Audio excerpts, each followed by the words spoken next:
बाहर स्नो पड़ रही है, हम आइस कॉफ़ी पी रहे हैं।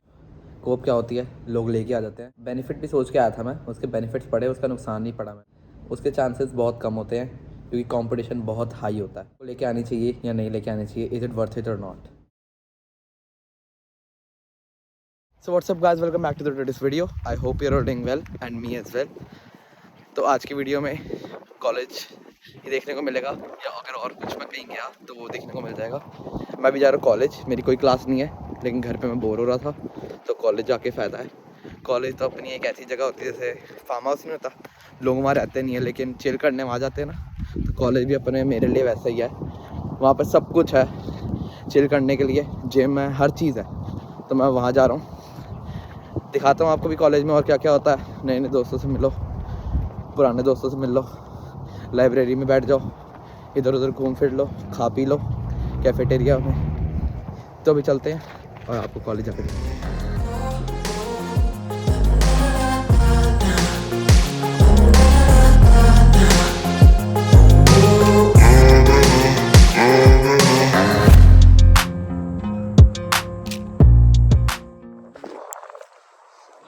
स्नो ही स्नो हुई पई है, कल स्नोफॉल हुई थी। बाहर स्नो पड़ रही है, हम आइस कॉफ़ी पी रहे हैं। वीडियो बनाना भूल गया था, मैं घर वालों से बातें कर रहा था। तो अब कॉफ़ी ले आए हैं, गला पहली बार ही हो गया आइस कॉफ़ी देख देख के। पीऊँगा कैसे, बहुत मन कर रहा था, बहुत टाइम से नहीं पी थी। तो ले आया, अंदर हीटिंग होती है, कोई फ़र्क नहीं पड़ता बॉडी को। बॉडी का टेम्परेचर हाई रहता है, गर्म ही रहती है बॉडी अंदर। तो पी लो, बॉडी पे गला ख़राब नहीं होगा तो फिर हमारी गलती नहीं है, कॉलेज वाली गलती है कि उन्होंने टेम्परेचर ढंग से सेट नहीं किया। ओके, तो अब मैं यहाँ पे आया था कोप की वीडियो बनाने, तो आपको कोप की वीडियो दिखाते हैं। क्या बोला तूने? तो वो कोप की वीडियो दिखाते हैं और तो कोप के बारे में बताते हैं कि कोप क्या होती है और क्या नहीं होती। कैमरा सेट कर लेते हैं, फिर आपको बताते हैं। Okay, so let's start this video. थोड़ी ज़्यादा गर्मी हो गई है, लग रहा है कॉलेज वालों तक आवाज़ पहुँच गई टेम्परेचर के बारे में। सो व्हाट्स इज कोप? कोप क्या होती है, लोग लेके आ जाते हैं मेरी तरह मुंह उठा के, हाँ हाँ कुछ इंटरेस्टिंग सा है, कुछ बढ़िया सा लग रहा है, बेनिफिट होगा, एक्स्ट्रा लेते हैं। जो पढ़ाकू ज़्यादा बनते हैं, जो समझदार ज़्यादा बनते हैं ना मेरे जैसे, वो कोप लेके आते हैं बिना समझे क्या होती है, उसका इफेक्ट क्या होता है। बेनिफिट भी सोच के आया था मैं, उसके बेनिफिट्स पढ़े, उसका नुकसान नहीं पड़ा मैंने, ये गलती मैंने करी। तो बता देता हूँ कोप क्या होता है। Co-op is that you have to get a field job during your programme. आप जैसे मेरा प्रोग्राम था 6 सेमेस्टर्स, मतलब 3 इयर्स की डिग्री है मेरी, advance diploma. So after 2 semesters I have to get a field job. मेरे को खुद ढूंढनी है, सबसे बड़ी चीज़ ये, मेरे को किसी ने बताई नहीं और मैंने सर्च भी नहीं की कि वो फील्ड जॉब मेरे को कॉलेज वाले लेके देंगे, ये मेरे को खुद लेनी है। और वो खुद जॉब मिलती है या नहीं मिलती है, उसके कितने चांसेस हैं। उसके चांसेस बहुत कम होते हैं क्योंकि कंपटीशन बहुत हाई होता है फील्ड जॉब्स में। अब फील्ड जॉब्स में भी बहुत ज़्यादा दिक्कत आती है। मेरा तो बिज़नेस कोर्स है, मैं तो रो पिट के ले लूँगा, भगवान की कृपा से I have more chances, 50 to 70% मेरे को मिल जाएगी। But programs like computer programming, computer networking और हेल्थ एडमिनिस्ट्रेशन, हेल्थ के रिलेटेड जो होता है, अब उसकी कोप आप कहाँ लेने जाओगे? कंप्यूटर प्रोग्रामिंग की कहाँ पे जाओगे? अकाउंटेंट के पास या बैंक्स में? बहुत लिमिटेड जॉब्स होती हैं और कितने सारे प्रोग्राम के अंदर होते हैं बच्चे। नर्सिंग का कोर्स लेके आते हैं, हॉस्पिटल्स पे अप्लाई करना पड़ता है। मेरे यहाँ पे सिर्फ एक आरवीएस हॉस्पिटल है, एक दो और होंगे मेरे को पता नहीं। सो कितने लिमिटेड सीट्स होंगी, ऐसे थोड़ी कि हमारे सारे बच्चों को पढ़ा रहे हैं, उन्हें ट्रेनिंग देनी होती है। एक पेड को बस हर चीज़ के बारे में उन्हें इंट्रोड्यूस करना होता है ड्यूरिंग देयर स्टडीज़। प्रैक्टिकली जैसे हमारे कॉलेज स्कूल्स में होता था, साइंस लैब्स होते थे, फिजिक्स लैब, केमिस्ट्री लैब और बायोलॉजी लैब जो होते थे, हम यहाँ पे प्रैक्टिकल करने आते थे। यहाँ का कनाडा का ज़्यादा एडवांस करके उन्होंने प्रैक्टिकल कहती है बाहर जाके पैसे कमा के आओ, फील्ड जॉब लेके आओ। क्योंकि वो कोप का टाइम पीरियड क्या होता है, ये बीच में मैं वीडियो कट करके डाल रहा हूँ, आगे वीडियो आप कंटिन्यू देख लेना। सो कोप का टर्म क्या होता है? First semester, second semester, years, एक साल के अंदर 2 सेमेस्टर्स आपको पढ़ने होते हैं। 8 मंथ्स की पढ़ाई होती है, 4 मंथ्स की छुट्टियाँ होती हैं। छुट्टियाँ अगर आपके पास कोप नहीं है तो आप वो छुट्टियाँ इन्जॉय करोगे, you can work full time. अगर आप वो कोप लेके आते हो, वो 4 मंथ की छुट्टियों में आपको काम करके, कंपलसरी काम करके आपको कॉलेज को शो करना है। मान लो आपने उस 4 महीने में कोई काम नहीं करना तो आप विदाउट कोप ले आओ, वो 4 महीने आपके ऊपर हैं। बट अगर आप कोप लेके आते हो, उन 4 महीने के अंदर आपको काम करके दिखाना होता है। वो 4 मंथ्स का आप कॉन्ट्रैक्ट आप जाके उस एम्प्लॉयर से करके आओ। जैसे मेरा बिजनेस का, तो मेरे को क्या करना है, अपनी बनी बनाई जॉब को छोड़ना पड़ेगा, कहीं और जाके 4 मंथ्स का कॉन्ट्रैक्ट करना है। उन्हें कहना भाई मेरे को 560 आवर्स चाहिए, 35 आवर्स पर वीक मैं आपके पास काम करने आऊँगा, इस पोजीशन पे आपने आप मेरे को काम दो। वो उनके ऊपर है, वो किस पोजीशन में मेरे को अप्लाई करते हैं। वो पोजीशन मैंने पहले अपने कॉलेज से अप्रूव भी करानी पड़ेगी। और सुनो, वो पोजीशन अगर आपको कॉलेज अप्रूव नहीं करता, then you have to leave that job as well. उस जॉब को भी लीव करके आपको न्यू जॉब ढूंढनी है। न्यू जॉब ढूंढ के फिर उसकी पोजीशन वर्क टर्म रिकॉर्ड बनाना है, जॉब लेटर लेना है, कॉन्ट्रैक्ट बनाना है, कॉन्ट्रैक्ट जाकर आपको प्रोफेसर से अप्रूव कराना है। अगर वो अप्रूव करेगी, या then you are good to go, else you are gone. So मेरा ऑलरेडी मैं हार्विस में काम कर रहा था, मना कर दिया उन्होंने। No restaurants, no gas stations and no factories.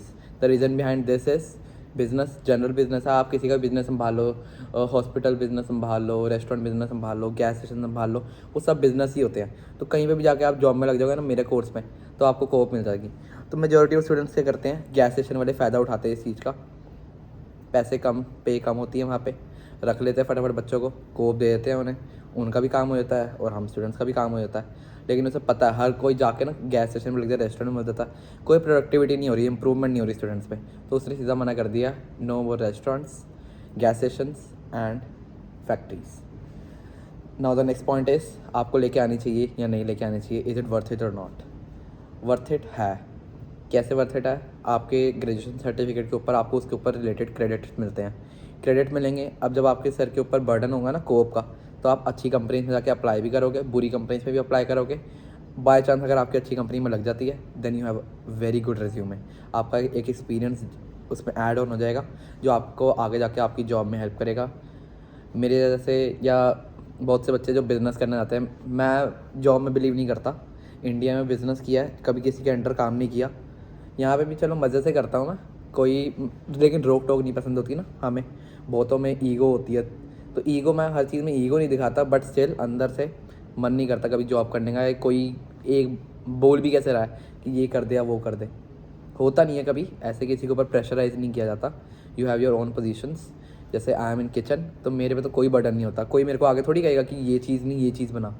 जो ऑर्डर आता है और वहाँ पे पूरा कंट्रोल हमारा होता है किचन में, रेस्टोरेंट में। इन रेस्टोरेंट में अंदर सारा जो कंट्रोल रेस्टोरेंट संभाल रहा होता है वो किचन पर्सन के हाथ में होता है। फूड डिले होगा तो भी किचन वाले की वजह से, गलत होगा तो भी किचन वाले की वजह से, अच्छा होगा तो भी किचन वाले की वजह से। सो हर चीज़ किचन वाले के ऊपर जाती है। सो मैं किचन में हूँ वहाँ पे रेस्टोरेंट में, तो मेरे को इतना सुनना नहीं पड़ता, बट स्टिल थोड़ा ईगो हर्ट हो जाती है, यार ऐसे कोई कैसे बोल रहा। तो आई बिलीव इन बिजनेस। जो जॉब करना चाहते हैं उनके लिए बेस्ट है, अपनी डिफरेंट कंपनीज पर अप्लाई करो। यहाँ पे बैरी में, कनाडा में बहुत सारी अपॉर्चुनिटीज़ होती हैं, सॉरी, अलग अलग कंपनीज आपको कोऑप के लिए ज़रूर रखती हैं, क्योंकि उनका टाइप कॉलेजेस के साथ होता है। हमारे कॉलेज के साथ बहुत सारी कंपनी, जो अब पिछले लास्ट वीडियो देख लेना, 30+ कंपनीज यहाँ आई थी, अपने कंपनीज़ को इंट्रोड्यूस करके गई थी, अपनी वैकेंसी को, जिन जिन पोजीशंस पे वैकेंसी है उन्हें एक्सप्लेन करके गई थी, और हमारा इंटरेस्ट शो करके अकॉर्डिंग हमें वो क्या कहते हैं उसे, हाँ, एडवाइस करके गई थी कि आप उनमें अप्लाई करो। अप्लाई करके I got responses from 2 of them. मेरे को 2 जगह से कॉल्स आ गई हैं and I got the interview. कल मेरा इंटरव्यू है, शायद उसकी वीडियो बना के मैं डाल दूँ। बहुत अच्छी जगह, बहुत सुंदर जगह। It's a resort, beach side पे एक रिसॉर्ट है। तो वहाँ पे मेरे को वहाँ से आया, कम से कम 2 एकड़ की जगह होगी, उससे ज़्यादा ही बड़ी होगी, इतना बड़ा है वो। उस साइड कुछ भी नहीं है, उस कॉर्नर पे सिर्फ वो रिसॉर्ट है। तो उसका बाद में बताएंगे। और बाकी अब कोप वर्थ इट है या नहीं है, इट्स वर्थ इट। अगर आप स्ट्रगल करना चाहते हो, ये फालतू के पंगे ज़िंदगी में लेना चाहते हो, वैसे ही यहाँ पे पंगे नहीं ख़त्म होते। एक नया पंगा हमें लगता है, कोप यार पंगा ले लिया, ये ले लिया, वो ले लिया, और कोप का पढ़ना भी पड़ता है। एक फर्स्ट सेमेस्टर में आपको उसका एक पूरा एक कोर्स पढ़ना पड़ता है, उसके असाइनमेंट्स बनाने होते हैं। असाइनमेंट कुछ नहीं होते, 5 to 6 असाइनमेंट्स होते हैं, लेकिन उसमें आंसू लगेगी आपकी वो प्रोफेसर, ये ना कहीं वो भाई कॉलेज वाले प्रोफेसर देख लें। मैंने अपना रिज्यूमे 7 बार सबमिट करा है, देन आई वॉज ग्रेडेड। और ग्रेड जब उसने दे दिए ना, उस पर भी उस पर पास किया। पास और फेल होता है कोऑप में, नंबर नहीं होते, 1 out of 1 होता है, या तो 0 या तो 1। उसको 7 बार सबमिट कराया, फर्स्ट बार किया, ये गलती है, सेकंड बार किया, थर्ड बार किया, फोर्थ, फिफ्थ, सिक्स, सेवन्थ बार में जाके पास किया। पास करके भी उसने नीचे अपने कमेंट सेक्शन में लिख दिया रिज्यूमे में मैं अभी पास तो कर रही हूँ लेकिन ये गलतियाँ अभी भी हैं। भाई बहुत इरिटेटिंग है। 3 महीने तक मैं रिज्यूमे के बार असाइनमेंट्स बनाता रहा। अपना रिज्यूमे, आई नो वो मेरे को बेटर कर रही थी, मेरा रिज्यूमे बेटर करा रही थी, बट इतना टाइम नहीं होता। यहाँ पे बंदे काम की तरफ ज़्यादा ध्यान देते हैं, पढ़ाई पे कम देते हैं, बिकॉज अपने एक्सपेंसेस भी हमें निकालने होते हैं। तो इतना टाइम नहीं है कि आप एक असाइनमेंट को ही बार बनाते रहो। एक ही बार में बता दे, अब मैं उसकी चीज़ करता हूँ तो भी वो नुक्स निकाल देती है, प्रेफर भी नहीं करती, एडवांटेज भी नहीं देती, किसी चीज़ की एडवाइस भी नहीं करती, बस बता के छोड़ देगी, फिर उस पर भी और नुक्स निकाल देगी। मैं गलत नहीं कह रहा और सही भी नहीं कह रहा, मेरे लिए वर्थ इट भी है, नहीं भी है। नहीं भी कैसे? अब एट अ टाइम मैं अपनी जॉब से छुट्टियाँ लेके फ्रॉम लास्ट 3 डेज़ मैंने अपनी जॉब की छुट्टी ली है। हर जगह अप्लाई कर रहा हूँ, रिज्यूमे बांट रहा हूँ, इंटरव्यूज़ पे जा रहा हूँ, सर खपाई कर रहा हूँ, माइंड को रेस्ट दे रहा हूँ। स्ट्रेस आता है, सिर दर्द होने लग गया था मेरा, कोई काम वाम नहीं आना, 3 दिन छुट्टी। और 3 दिन छुट्टी करके दिमाग में इतना आने लग जाता है ना, जब आप पूरा वीक 5 डेज़ काम करते हो और हफ्ते की पूरी छुट्टी ले लेते हो, होने लग जाता भाई पैसे ख़त्म हो गए जेब में, ज़्यादा छुट्टियाँ ले ली, घर पे उसका भी स्ट्रेस अलग ही होता है। तो बहुत चीज़ें यहाँ पे देख के चलनी पड़ती है, मैनेज करके चलनी होती है। सो मैं यही गाइड करूँगा, अलग अलग कॉलेजेस में हर कोर्स के अंदर कोप होती है, तो अपना कोर्स देख के आना। अगर कोर्स आपको लगता है कि हाँ उसकी कोप ढूंढनी, फील्ड जॉब ढूंढनी आसान है या नहीं है, उस जगह पे उसकी रिक्वायरमेंट, डॉक्टर्स की रिक्वायरमेंट ज़्यादा है, इंजीनियर्स की रिक्वायरमेंट ज़्यादा है, या किसी भी चीज़ की रिक्वायरमेंट ज़्यादा है, तो वहाँ पे कोप लेना। और आपको लगता है कि आप वो स्ट्रगल करने के लिए रेडी हो तो ही लेना, नहीं तो नहीं। मैं तो आपको नो कहूँगा। अच्छी खासी आपने जॉब ले रखी है, मेरे को 6 महीने हो गए वहाँ जॉब पे। सबसे बेकार चीज़ ये लगती है, आपको 6 महीने की जॉब मेरे को छोड़नी है, मैं वहाँ से रिज़ाइन करूँगा, देन मैं नेक्स्ट जॉब को मैं हायर होऊंगा, नेक्स्ट जगह पे हायर होके वो जॉब स्टार्ट करूँगा। 3 मंथ्स का प्रोविज़न पीरियड होता है जहाँ पे आपको बेनिफिट्स नहीं मिलते। बहुत सी जगह क्या, हर जगह ये होता है, 3 मंथ्स के प्रोविज़न में आपको बेनिफिट्स नहीं मिलते, एम्प्लॉयमेंट बेनिफिट्स। मेरे को वो बेनिफिट्स नहीं मिलेंगे, वो 3 मंथ का loss. So I recommend you, फालतू के पंगेबाजी ना लो। कनाडा में आके कोप ले ली, कोप ड्रॉप भी हो जाती है, लेकिन वो डेडलाइन मैंने क्रॉस कर दी है, अब मैं उसे ड्रॉप भी नहीं कर सकता। Now I have to find the co-op नहीं मिली, उसके भी मैं डिसएडवांटेजेस या नुकसान बता देता हूँ। कोप नहीं मिलती, then you have to take a official break. Official break के बाद 3rd सेमेस्टर 4 महीने का ब्रेक होगा, वो आप नॉर्मल ब्रेक ले सकते हो, वो कोप में नहीं आएगा। फिर वो कोप आपकी मिस होगी, वो आपको कोप लास्ट में करके देनी है। 2 साल की पढ़ाई के बाद 2024 मई में मैंने कोर्स चेंज करा के 3 साल से 2 साल कराया, तो उसकी भी वीडियो बना दूंगा। सो आपको एट लास्ट वो 4 मंथ्स की कोप करके देनी है, else you are not graduated, आप स्टूडेंट स्टेटस पे ही रहोगे। सबसे बड़ा नुकसान, आपने अब वर्क परमिट पर शिफ्ट होना है, अब आप ढूंढ रहे हो, आप अपनी न्यू अपॉर्चुनिटी ढूंढ रहे हो और आप अभी तक स्टूडेंट स्टेटस पे बैठे हो। स्टूडेंट स्टेटस पे बहुत सी दिक्कत आती है, आपकी ग्रेजुएशन नहीं मिल रही है आपको। सो इट्स बेटर, फालतू पंगेबाजी मत लो, फटाफट पढ़ो, पास हो, वर्क परमिट पे आओ, पैसे कमाओ। पंजाब में जो लोग कहते हैं ना, कोठी खड़ी कर ली, कोठी खड़ी कर लो और गाड़ियाँ खरीद लो। Okay bye, see you in the next video.